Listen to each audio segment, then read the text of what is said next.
La Société des arts technologiques vient de lancer, lance sa programmation pour l'automne. Le festival Mutech commence demain et donc je voulais en parler avec deux personnes que j'aime bien. Jenny Thibault, qu'est-ce qui me passe, qui est directrice générale et artistique de la SAT, puis Damien Lefebvre, vous le connaissez, là, qui est un habitué de l'émission, chroniqueur technologique, j'aurais envie de dire, mais en l'occurrence, membre du comité d'honneur là, de la soirée de la SAT qui aura lieu le 18 septembre prochain.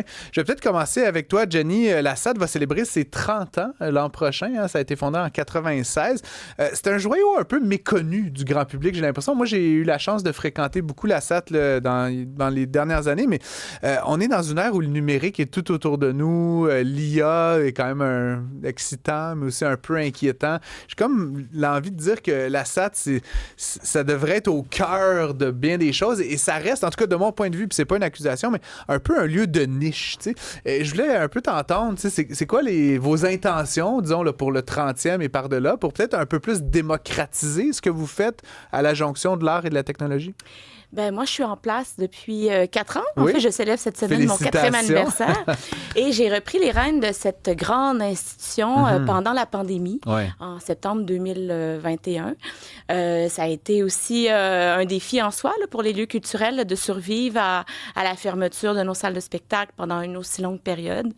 Et moi, quand j'ai repris la SAT, c'était vraiment avec le mandat de renouveler sa vision et de voir justement à démocratiser davantage l'accessibilité aux arts technologiques. Donc, ça a été un travail que j'ai mené avec mon équipe. Puis, en parallèle, on a géré un chantier de rénovation majeur de notre bâtiment. On est sur Saint-Laurent, entre René Lévesque et Sainte-Catherine.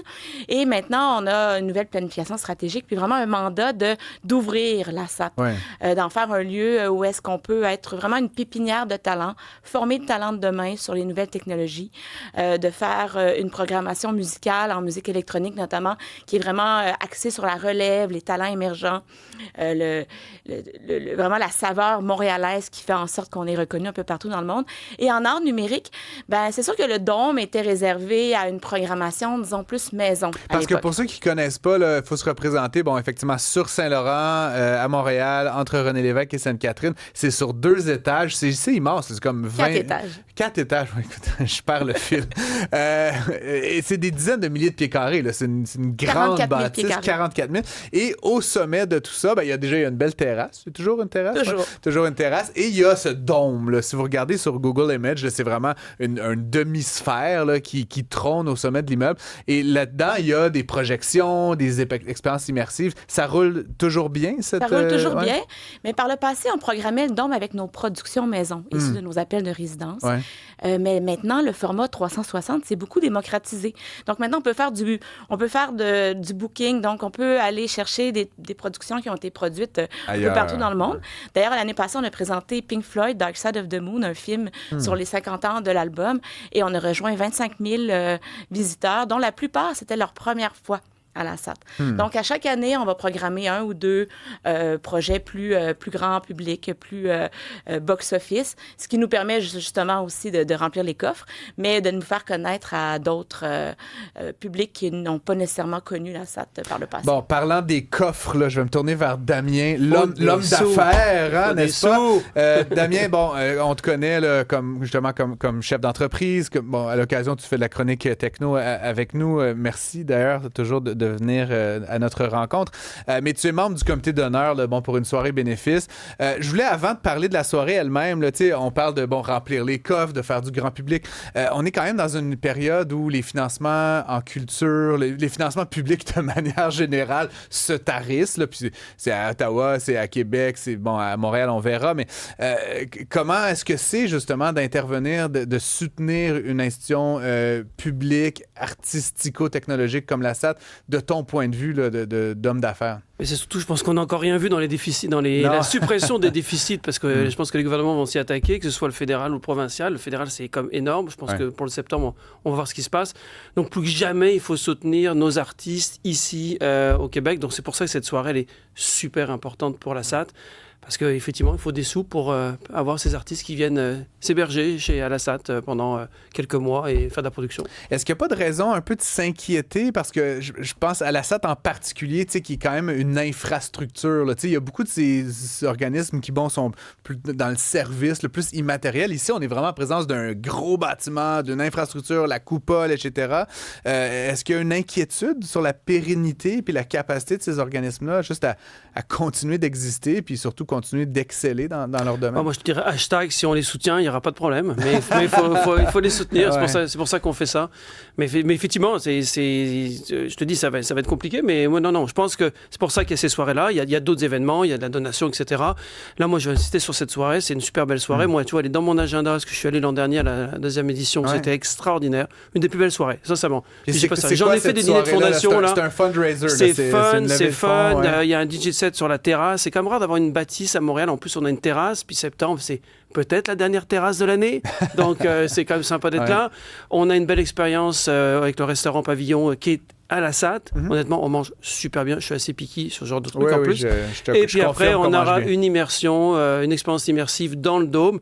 Et après, on a 2 artistes, Jack Gwynn et Nosage Singh, qui vont venir faire un beau petit concert à partir de 10h30 ou 11h du soir. Donc, ça va être fun. Là. Donc, une belle soirée en perspective. Et vous faites ça, donc, effectivement, là, dans un pur objectif de lever des fonds pour la Société des arts technologiques. Est-ce que vous êtes fixé comme un objectif? Est-ce que tout ça est public? Parle-nous un petit peu là, des paramètres. Je sais pas, ils vendent des billets, il va y avoir un vend des billets. On n'a pas d'encan. On vend des billets. Vous allez sur le site de l'Assat de 18 septembre, dans le concert, pour trouver où acheter les billets. On vend des billets. C'est une belle expérience. On a un objectif, allez, on peut le dire, 400 personnes. L'an dernier, on était déjà bien nombreux. Je pense que c'était vraiment un vrai succès. Donc, je ne suis pas trop inquiet d'atteindre les 400 personnes. Okay. Mais il faut s'inscrire aujourd'hui. Il faut que ça monte. C'est les dernières 4 semaines. Puis on sait que c'est toujours les dernières 4 semaines où on est tous paresseux. Ouais. C'est là où on s'inscrit dans nos affaires. Sinon, je me retourne vers toi, Jenny. C'est le festival Mutech qui commence demain aussi. Je vais quand même révéler. J'ai été sur le CA de Mutech il y a très longtemps. Je connais bien Mutech, mais un peu comme la SAT, je trouve que c'est quelque chose qui mérite d'être mieux connu. C'est un festival de musique électronique qui a fait des petits d'ailleurs partout sur la planète. Il y en a eu à Barcelone, au Japon, etc. Ça commence demain, donc peux-tu nous dire en 2 mots là, qu'est-ce que c'est, de ton point de vue, quelle place ça prend dans la programmation de la SAT? Qu'est-ce qu'on peut voir à Mutech ces prochains jours? Oui, mais Mutech a ses bureaux à la SAT depuis l'année passée, depuis la réouverture de nos espaces post-travaux. Alain Mongeau est en quelque sorte un membre fondateur de la SAT. On le salue d'ailleurs. Oui, exact. Alors, c'est leur quartier général pendant les prochains jours. L'équipe du festival œuvre comme une fourmilière à animer plusieurs lieux. Le festival se déroule à la SAT, mais aussi à l'Esplanade Tranquille avec une programmation gratuite et au MTLUS. Ils ont un forum aussi, un marché qui se déroule du côté du Monument national. Donc, tout se passe dans le quartier des spectacles. C'est ça. Donc, c'est d'abord un festival de musique électronique, mais ce que tu nous dis, c'est qu'en fait, tout autour de ça, il y a comme plein d'autres activités. On peut notamment suivre des genres de conférences, de formations, etc., pour en savoir davantage. Et puis, il y a le village numérique aussi. Si vous voulez aller faire le tour du village numérique dans le quartier des spectacles, il y a environ une 30aine d'œuvres qui sont installées dans l'espace public, des œuvres interactives en art numérique. Fred Bastien brûle d'impatience de parler de numérique avec vous deux. Moi, je suis un grand fan de la SAT. J'ai eu la chance de vivre des beaux événements aussi avec vous, là, notamment un festival de films immersifs. Là, ça, c'était vraiment extraordinaire. Là, je me pose la question, là, pour les gens qui nous écoutent, qui ne sont jamais allés encore, il y a quand même un grand spectre d'activités potentielles. Il y a autant la Mutech que les trucs plus convenus, comme Pink Floyd, là, c'est pas si convenu que ça quand même. Des trucs un peu plus expérimentaux aussi. Dans quel état d'esprit il faut se mettre si on veut aller vivre vraiment une expérience à la SAT pour les gens qui ne l'ont jamais vécu encore?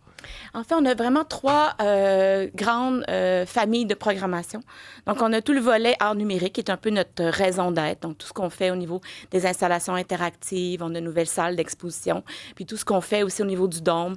Dans le Dôme, on a des performances parfois avec des artistes live qui vont performer sous le Dôme avec une composante immersive. Et on a une programmation de films. On a aussi tout le volet de programmation plus musicale, où est-ce qu'on présente des DJ de la relève, des DJ plus établis avec laquelle parfois on collabore sur des programmations croisées avec MUTEC. Et on a un petit nouveau, c'est tout ce qui est le volet gastronomique. On est en train de se positionner comme un lieu où est-ce qu'on fait des événements gastronomiques expérientiels, pop-up. Donc, on a Roche de sucre qui est présenté 2 jours, le week-end. Roche de sucre. Où est-ce qu'on invite des pâtissiers montréalais à venir faire des maillages avec des torréfacteurs. Et on a de la musique, donc les gens viennent dans des événements plus festifs. Puis, à la terrasse et au restaurant, on a des événements qui s'en viennent cet automne en gastronomie immersive. Où est-ce qu'on va vivre des expériences multisensorielles. Où est-ce qu'on va avoir... Tu fais lancer de la bouffe, c'est ça? On va toucher, on va goûter, on va sentir, on va voir. Et donc, tous nos sens vont être mis à contribution pour vivre des expériences. Le site web sat.qc.ca. On peut évidemment y découvrir la programmation. MUTEC commence demain, le 20 août. Et évidemment, en soutien à l'ami Damien, on peut... soutien à vous deux, mais puisque Damien a soutenu la cause avec tellement de verve et de conviction, on peut s'inscrire à cette fameuse soirée du 18 septembre prochain, soirée de la SAT. Une belle occasion de découvrir les lieux, la programmation et tout le reste et de rencontrer nos 2 invités d'aujourd'hui. Merci à vous deux d'être venus en studio. Salut, merci Francis. Merci Francis.